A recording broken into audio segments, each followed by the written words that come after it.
நீ பாட்டுக்கு பேசிக்கிட்டே இருக்க. ஒரு பொண்ணோட வாழ்க்கையை புரட்டி போட்டு வந்திருக்கான் அவன். அது ஒரு விஷயமே இல்லைன்ற மாதிரி அந்த பொண்ணு சண்டை போட்டுச்சு, வம்பு எடுத்துச்சுன்னு ஸ்கூல் பசங்க மாதிரி காரணம் சொல்லிட்டு இருக்க. பத்தாவதுக்கு ஒரு சின்ன பையல வேற சாட்சி கூப்பிடுற, வெக்கமா இல்ல? டேய், எனக்கெல்லாம் பேச தெரியாம சும்மா இருக்க. எங்க அப்பா அவ்வளவு தூரம் சொல்றாருன்னா அவர் அனுபவத்துல எவ்வளவு பார்த்திருப்பாரு. சின்னத்தனமா பேசிட்டு அடிச்சு தோலை உரிச்சு போடுவேன். போடா.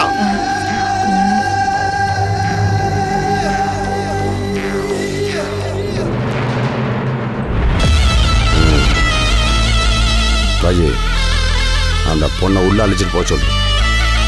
முக்கா கிணறு தாண்டிட்டோம். கிடைச்ச இமேஜை கோட்டை விட்டுறாத. எதுவாக இருந்தாலும் அப்புறம் பார்த்துக்கலாம். கூட்டிட்டு போக சொல்லு. ஆமா, அவ ஏதோ திட்டத்தோட தான் வந்திருக்கான்னு தோணுது. கதிரு, பெரியவங்க நாங்க ஒரு முடிவு எடுத்திருக்கோம்னா நல்லா யோசனை பண்ணி தான் எடுப்போம். அம்மாவோட வார்த்தைக்கு நீ மரியாதை கொடுப்பியா மாட்டியா? இல்லம்மா, நான் சொல்றத கொஞ்சம் மரியாதை கொடுப்பேன்னா இதுக்கு மேல நீ ஒரு வார்த்தை கூட பேசக்கூடாது. வா, பொண்ணுக்கு பக்கத்துல வந்து நில்லு.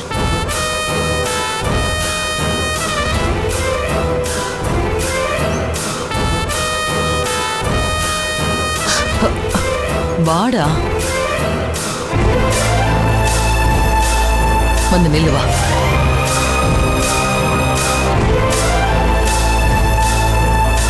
கதிர், வந்து பக்கத்துல நில்லுப்பா.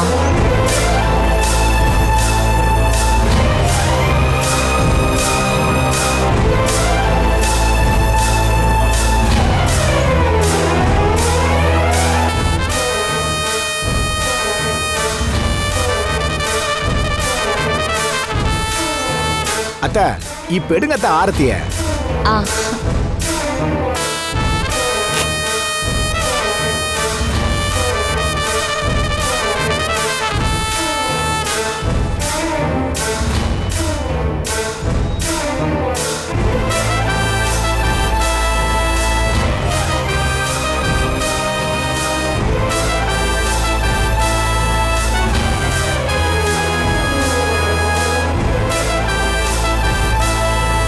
கலை, இத போய் வெளியில ஊத்திட்டு வா.